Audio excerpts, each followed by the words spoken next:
വിശേഷം? എല്ലാവർക്കും സുഖം തന്നെയെന്ന് വിശ്വസിക്കുന്നു. ഞങ്ങളിവിടെ സുഖമായിരിക്കുന്നു. അപ്പോൾ ഞാനെന്ന് വന്നിരിക്കുന്നത് നമ്മുടെ ലഡ്ഡു ആയിട്ടാണ്. പറഞ്ഞ താഴെ പോയി സാറല്ലേ, അപ്പം നിങ്ങളെ കൊതിയാന്ന് തോന്നുന്നു താഴെ പോയിട്ടുണ്ട്. അപ്പോൾ ഈ ലഡുവിൻ്റെ പ്രത്യേകത എന്താണെന്ന് അറിയാമോ? സിമ്പിളാണ്, നമുക്ക് ഏത് കൊച്ചു കുഞ്ഞിന് വേണമെങ്കിലും ഉണ്ടാക്കാൻ പറ്റുന്ന ഒരു ലഡുവാണ്. പക്ഷേ ടേസ്റ്റോ അപാരമാണ് കേട്ടോ. ഞാൻ ചുമ്മാ പറയുന്നതല്ല, ഇത് കേസരി ലഡുവാണ്. കേസരി ഇഷ്ടമില്ലാത്ത ആരെങ്കിലും ഉണ്ടോ? ചിലപ്പോൾ കഴിക്കാത്തവർക്ക് പലരും ഉണ്ടാവും കേട്ടോ. അതെനിക്കറിയില്ല. കേസരി ഞാൻ ഓൾറെഡി വീഡിയോ ഇട്ടിട്ടുണ്ടായിരുന്നു. അപ്പോൾ ആ കേസരി വെച്ചിട്ടാണ് ഞാൻ ലഡു ഉണ്ടാക്കിയിരിക്കുന്നത്. അപ്പോൾ നമ്മുടെ മോട്ടിച്ചോർ ലഡു ഇല്ലേ, അതിൻ്റെയൊക്കെ ഏകദേശം ടേസ്റ്റ് വരുന്നത് കാണാനും അതുപോലെയൊക്കെ തന്നെ ഉണ്ട്. അപ്പോൾ നിങ്ങൾ തീർച്ചയായിട്ടും ഉണ്ടാക്കി നോക്കുക. ഞാൻ ഇന്നലെ ഗുലാബ് ജാമുൻ ഉണ്ടാക്കിയിട്ടുണ്ടായിരുന്നു. ഒരുപാട് പേര് ഫോട്ടോസൊക്കെ അയച്ചു തന്നിട്ടുണ്ടായിരുന്നു. Thank you for that. അപ്പോൾ ഒട്ടും താമസിക്കേണ്ട നമുക്ക് എങ്ങനെയാണ് ടേസ്റ്റി ആയിട്ടുള്ള കേസരി ലഡു തയ്യാറാക്കാം എന്ന് നോക്കിയിട്ട് വരാം. ഓക്കെ, അപ്പോൾ നമ്മുടെ സ്പെഷ്യൽ ആയിട്ടുള്ള ഈസി ആയിട്ടുള്ള കേസരി വെച്ചിട്ടുള്ള ലഡു ഉണ്ടാക്കാൻ തുടങ്ങിയാലോ? നിങ്ങൾ എത്ര പേര് കേസരി ഉണ്ടാക്കി നോക്കിയിട്ടുണ്ട്? ഈസി ആയിട്ടുള്ള കേസരി ഞാനിതിനു മുൻപ് 2 വർഷം മുൻപാണെന്ന് തോന്നുന്നു വീഡിയോ ഇട്ടിട്ടുണ്ടായിരുന്നു. സെയിം പ്രൊസീജിയറിലാണ് ചെയ്യാൻ പോകുന്നത്. ഒരു മാറ്റവും ഇല്ല, കളർ വ്യത്യാസം ഉണ്ടെന്ന് മാത്രം. അന്ന് ഞാൻ പൈനാപ്പിൾ കേസരിയാണ് ഉണ്ടാക്കിയിട്ടുണ്ടായിരുന്നത്. ഇന്ന് ഞാൻ പൈനാപ്പിൾ ഇടുന്നില്ല. അപ്പോൾ ഒരു എന്താ പറയുക, ഒരു ജാൻജാനാണ് കഴിഞ്ഞ ദിവസം പറഞ്ഞത്, നീ കേസരി ഉണ്ടാക്കാറില്ലേ, അപ്പോൾ അതിനൊന്ന് ഉരുട്ടി കഴിഞ്ഞാൽ അത് ലഡു ആയിട്ട് മാറില്ലേന്ന്. അപ്പോൾ നമ്മുടെ മോട്ടിച്ചോർ ലഡു ഇല്ലേ, നമ്മുടെ നോർത്ത് ഇന്ത്യയിലൊക്കെ കിട്ടുന്ന ഭയങ്കര നെയ്യുള്ള സോഫ്റ്റ് ആയിട്ടുള്ള ലഡു, അതിൻ്റെയൊക്കെ ഒരു ടെക്സ്ചർ വരുന്നുണ്ട്. ഞാൻ ഉണ്ടാക്കി നോക്കിയപ്പോൾ ഞാൻ തന്നെ സർപ്രൈസ്ഡ് ആയിപ്പോയി. അപ്പോൾ അതിന് വേണ്ടിയിട്ട് നമുക്ക് ആദ്യം തന്നെ എന്ത് ചെയ്യണം, കുറച്ച് അണ്ടിപ്പരിപ്പ് വറുത്തെടുക്കണം. ഒരു കടായി വെക്കുക. അതിലോട്ട് നമുക്ക് 2 ടേബിൾ സ്പൂൺ നെയ്യ് ഒഴിച്ചു കൊടുക്കാം. ലഡു ആയതുകൊണ്ട് 2 ടേബിൾ സ്പൂൺ ഒഴിച്ചിട്ടുണ്ട്. സാധാരണ കേസരിക്ക് ഞാൻ 1 ടേബിൾ സ്പൂണേ നെയ്യ് ഒഴിച്ചിട്ടുണ്ടായിരുന്നുള്ളൂ. ആ ഒരു ചെറിയ വ്യത്യാസമുണ്ട്, കാരണം നമുക്ക് ഉരുട്ടിയെടുക്കേണ്ടതല്ലേ. അപ്പോൾ നെയ്യ് ഉണ്ടെങ്കിലേ ഉരുട്ടിയെടുക്കാൻ പറ്റുള്ളൂ. ഈ നെയ്യ് നന്നായിട്ടൊന്ന് മെൽറ്റ് ആവട്ടെ. കണ്ണടച്ച് തുറക്കുമ്പോഴേക്കും നമ്മൾ ലഡു റെഡിയാവും. നിങ്ങൾ എന്നെ തല്ലരുത് കേട്ടോ. ഈ ചേച്ചി എന്തിട്ടോ പറയണേന്നൊക്കെ ചോദിച്ചിട്ട്. പക്ഷെ നിങ്ങളൊന്ന് ഉണ്ടാക്കി നോക്ക്. നിങ്ങളൊരു ഗ്യാരണ്ടി ഇല്ലാണ്ട് ഞാൻ വരില്ല എന്ന് നിങ്ങൾക്ക് അറിയാലോ അല്ലേ.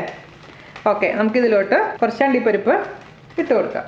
ഇത് 2 കഷ്ണമായിട്ട് മുറിച്ച് വെച്ചിരിക്കുന്ന അണ്ടിപ്പരിപ്പാണ്. അത്യാവശ്യം ഗോൾഡൻ കളർ ആവുന്ന വരെ ഫ്രൈ ചെയ്ത് കൊടുക്കാം. അണ്ടിപ്പരിപ്പ് റോസ്റ്റ് ആയിട്ടുണ്ട്. നമുക്ക് വേറൊരു പാത്രത്തിലോട്ട് മാറ്റാം കേട്ടോ. ഓക്കെ, നമുക്ക് സെയിം നെയ്യിലോട്ട് 1/2 ഗ്ലാസ് റവ ഇട്ട് കൊടുക്കാം. എന്നിട്ട് റോസ്റ്റ് ചെയ്തെടുക്കുക. ഒരു മീഡിയം തീയിലിട്ടതിന് ശേഷം ഒരു 10 മിനിറ്റോളം ഇത് റോസ്റ്റ് ചെയ്തെടുക്കുക. നന്നായി ഇളക്കി കൊടുത്തോണ്ടേയിരിക്കണം. നല്ല ഒരു വാസന വരണം റവയുടെ ആ പച്ചമണം നന്നായിട്ടൊന്ന് മാറണം കേട്ടോ. നിങ്ങൾ വാങ്ങിച്ചിരിക്കുന്ന റവ വറുത്തതാണെങ്കിലും വറുക്കാത്തതാണെങ്കിലും ഉപയോഗിക്കാം. ഈവൻ വറുത്ത റവയാണെങ്കിൽ പോലും നന്നായി വറക്കണം, കാരണം വറുത്ത റവ ഇത്ര അവർ വറുത്തിട്ടുണ്ടാവില്ല.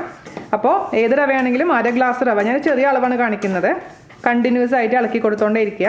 ഞാനിതിനു മുൻപ് റവ ലഡു ഇട്ടുണ്ടായിരുന്നു കേട്ടോ. 2 തരത്തിൽ ചെയ്യേണ്ടത് നിങ്ങൾ ഒരുപാട് പേര് കണ്ടിട്ടുണ്ടാവുമെന്ന് വിശ്വസിക്കുന്നു. കാണാത്തവർ കാണാൻ മറക്കരുത്. ഞാൻ ഇന്നലെ ഗുലാബ് ജാമുൻ ഇട്ടിട്ടുണ്ടായിരുന്നു, അതും കാണണം. ഒരുപാട് റെസിപ്പീസ് ഞാൻ ഇടുന്നുണ്ട് കേട്ടോ, പക്ഷേ കുറേ പേര് കാണുന്നില്ല. ഞാൻ വീക്കിലി ഒരു 4 അല്ലെങ്കിൽ 5 റെസിപ്പി ഇത് ഇടുന്നുണ്ട്. അപ്പോൾ നിങ്ങൾക്ക് നോട്ടിഫിക്കേഷൻസ് വന്നിട്ടില്ലെങ്കിൽ പോലും ഇടയ്ക്കൊന്ന് കയറി നോക്കുക. വീണ ചേച്ചി എന്തെങ്കിലും റെസിപ്പി ഇട്ടിട്ടുണ്ടോ എന്ന് നോക്കുക. കഴിഞ്ഞ ദിവസം ഇട്ടിട്ടുണ്ടായിരുന്ന ഹെൽത്തി ആയിട്ടുള്ള കുട്ടികൾക്ക് വേണ്ടിയിട്ടുള്ള ദോശ ഒരുപാട് പേര് കണ്ടിട്ട് പോലും ഇല്ല. എനിക്ക് സത്യം പറഞ്ഞാൽ സങ്കടം തോന്നിയൊരു കാര്യമാണ്. വളരെ നല്ലൊരു റെസിപ്പി ആയിരുന്നു, ഒരുപാട് പേർക്ക് ഉപകാരപ്പെടുന്ന റെസിപ്പിയാണ്. പക്ഷെ നിങ്ങളത് കാണുന്ന പോലും ഇല്ല. അപ്പോൾ കണ്ടു കഴിഞ്ഞാലല്ലേ നമുക്കൊരു സന്തോഷം തോന്നുള്ളൂ. അത് കാണാൻ മറക്കരുത് കേട്ടോ. നമ്മുടെ റവ നന്നായിട്ട് ഫ്രൈ ആയിട്ടുണ്ട്, നല്ലൊരു വാസനയൊക്കെ വരാൻ തുടങ്ങിയിട്ടുണ്ട്. ഒരുപാടങ്ങ് കരിക്കാൻ നിൽക്കരുത് കേട്ടോ. അപ്പോൾ ഒരു 10 മിനിറ്റോളം മീഡിയം ഫ്ലെയിമിൽ നമ്മളിത് റോസ്റ്റ് ചെയ്തെടുത്തിട്ടുണ്ട്. അതൊരു പാത്രത്തിലോട്ട് മാറ്റി വെക്കുക. ഈ ചീനച്ചട്ടിയിൽ തന്നെ ഇടരുത്, കാരണം കൂടുതൽ നേരം വെച്ച് കഴിഞ്ഞാൽ കരിഞ്ഞു പോകും. അതുകൊണ്ട് വേറൊരു കുഞ്ഞി പാത്രത്തിലോട്ട് മാറ്റാം. ഞാനൊരു ബൗളിലോട്ട് മാറ്റിയിട്ടുണ്ട്. നമുക്കിത് മാറ്റി വെക്കാം. ഇനി എന്താ ചെയ്യേണ്ടതെന്ന് വെച്ച് കഴിഞ്ഞാൽ ഒരു ചെറിയ കുക്കർ എടുക്കുക. ഒരു കുക്കർ എടുത്തിട്ടുണ്ട്. ആ കുക്കറിലോട്ട് നമുക്ക്, ഞാൻ 1/2 ഗ്ലാസ് റവയിൽ എടുത്തിട്ടുണ്ടായിരുന്നു. 1/2 ഗ്ലാസ് റവയ്ക്ക് 1.25 ഗ്ലാസ് പ്ലസ് 2 ടേബിൾ സ്പൂൺ വെള്ളമാണ് എൻ്റെ കണക്ക് കേട്ടോ. അപ്പോൾ ആദ്യം തന്നെ നമുക്ക് ഒരു ഗ്ലാസ്, ഏത് ഗ്ലാസ്സിലാണോ നിങ്ങൾ റവ എടുത്തിട്ടുണ്ടായിരുന്നത് സെയിം ഗ്ലാസ്സിൽ തന്നെയാണ് അളവ് എടുക്കേണ്ടത്. 1 ഗ്ലാസ് ഒഴിച്ചു കൊടുത്തിട്ടുണ്ട്. പിന്നെ 1/4 ഗ്ലാസ് പ്ലസ് 2 ടേബിൾ സ്പൂൺ വെള്ളം. അപ്പോൾ അഥവാ വെള്ളം കുറച്ച് കൂടിയിട്ടുണ്ടെങ്കിൽ നമുക്ക് കുക്കായതിനു ശേഷം ജസ്റ്റ് ഒന്ന് വറ്റിച്ചെടുത്താൽ മതി. പക്ഷേ എനിക്ക് എപ്പോഴും അളവ് കറക്റ്റായിട്ട് ഉണ്ടാവാറുണ്ട്. അപ്പോൾ വെള്ളം ഒഴിച്ച് കൊടുത്തിട്ടുണ്ട്. നമുക്ക് ഇനി ഇതിലോട്ട് ആവശ്യത്തിന് പഞ്ചസാര ഇട്ട് കൊടുക്കാം. അപ്പോൾ 1 ഗ്ലാസ് റവയാണെന്നുണ്ടെങ്കിൽ നിങ്ങൾ എന്താ ചെയ്യേണ്ടതെന്ന് വെച്ച് കഴിഞ്ഞാൽ 2.5 ഗ്ലാസ് വെള്ളം, അതാണ് കണക്ക് കേട്ടോ. അതിലോട്ട് നമുക്ക് 1/2 ഗ്ലാസ് പഞ്ചസാര, 1/2 ഗ്ലാസ് റവയ്ക്ക് 1/2 ഗ്ലാസ് പഞ്ചസാരയാണ് എൻ്റെ കണക്ക്. എനിക്കൊരു മീഡിയം മധുരം മതിയാവും. പക്ഷേ കൂടുതൽ മധുരം വേണമെന്നുണ്ടെങ്കിൽ കുറച്ചും കൂടെ പഞ്ചസാര വേണ്ടി വരും. അതിലോട്ട് നമുക്കൊരല്പം ഉപ്പിട്ട് കൊടുക്കാം. മധുരം ഒന്ന് ബാലൻസ് ചെയ്യാൻ വേണ്ടിയിട്ടാണ് ഉപ്പ് ചേർക്കുന്നത്. അതുപോലെ തന്നെ ഞാനിപ്പോൾ ചേർക്കാൻ പോകുന്ന ഓറഞ്ച് കളറാണ്. നിങ്ങൾക്ക് മഞ്ഞ കളർ വേണമെങ്കിൽ മഞ്ഞ കളർ ചേർക്കാം. അതല്ലെങ്കിൽ മഞ്ഞ കളറിന് പകരമായിട്ട് പൈനാപ്പിൾ കേസരിയിൽ ചെയ്ത പോലെ തന്നെ എന്ത് ചേർക്കാം, മഞ്ഞൾപ്പൊടി ചേർത്തിട്ടും ഉണ്ടാക്കാം.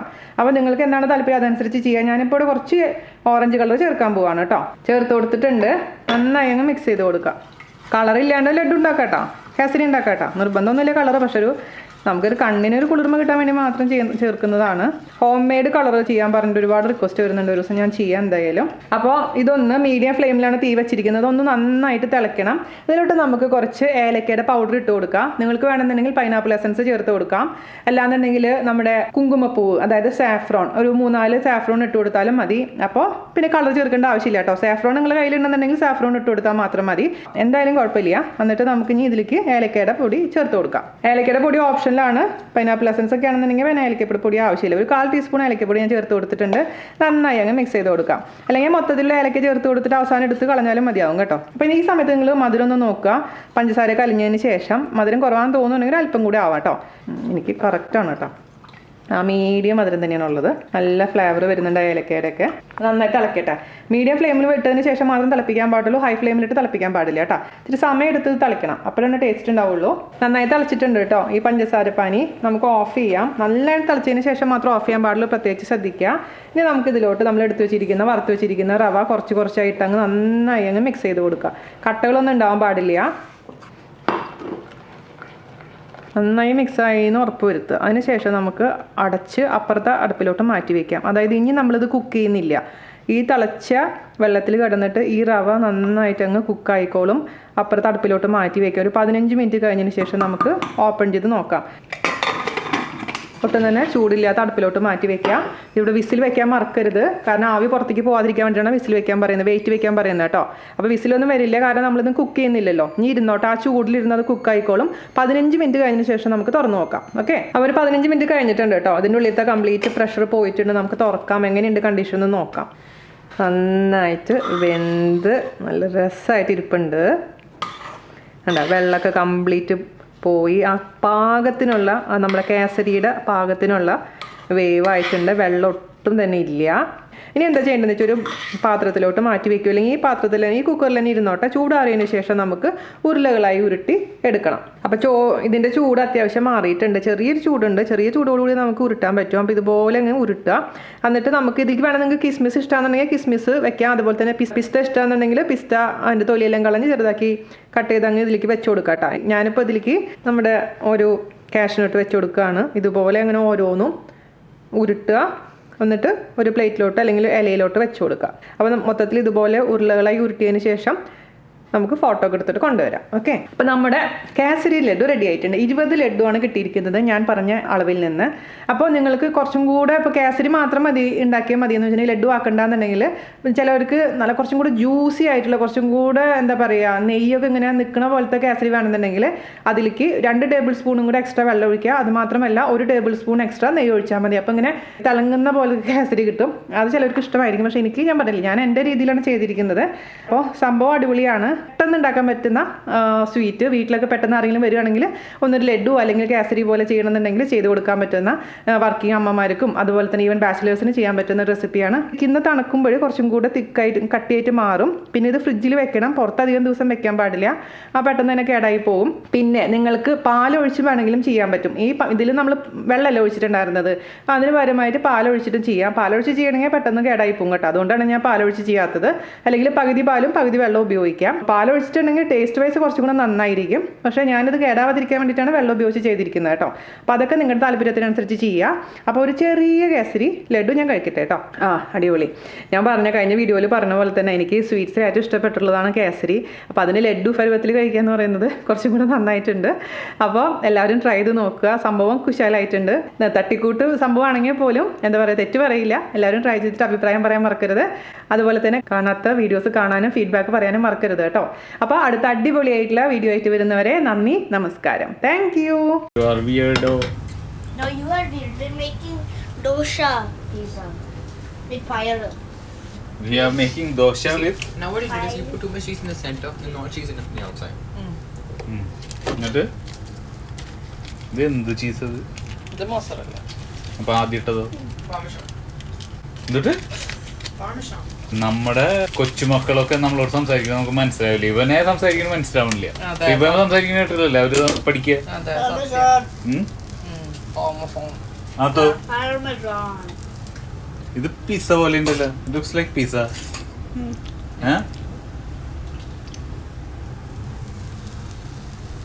ദോശയില് സോസ് ചീസ് നീ Payır. നീ തറവാടി കറിയിലെ പയറും തറവാടിക്കറി അല്ല, പത്തങ്ങ ഇല്ലാത്ത പയറുകറി മാത്രം.